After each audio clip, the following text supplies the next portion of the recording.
The rest of the 90-man roster reports to training camp today. So with that said, I'm going to be talking about what it is that I'm looking forward to when it comes to your 2022 Minnesota Vikings. But before that, I've made peace with the fact that two guys that I've been vouching for the Vikings to sign in free agency all offseason long, J.C. Tretter and Ndamukong Suh, is not going to happen. The Vikings had an open roster spot as recently as yesterday, and they used that spot on tight end Sean Byer. Oh my God. But I'm moving on from that. What I'm looking forward to this season when it comes to the Vikings, first off, football in general. Sundays during football season just hit different for me, as I'm sure it does for you as well. I wake up with more energy. I'm jacked up watching the players in their purple jerseys, US Bank Stadium, the horn, the skull chant, even when the Vikings aren't playing, red zone.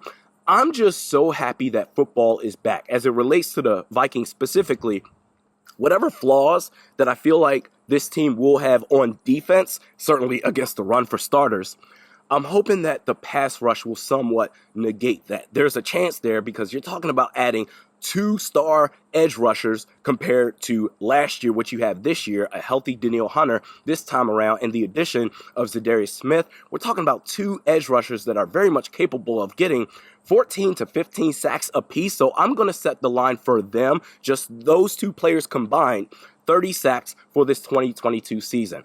Christian Darrisaw, his second-year leap. I think this dude is going to be an absolute stud. Your bookends are set for the next several years. Just got to figure out the interior of the offensive line. Justin Jefferson, he's going to dominate this league this year. I don't think he's going to get the Triple Crown, but I think he will at least lead the league in receiving yards and receiving touchdowns.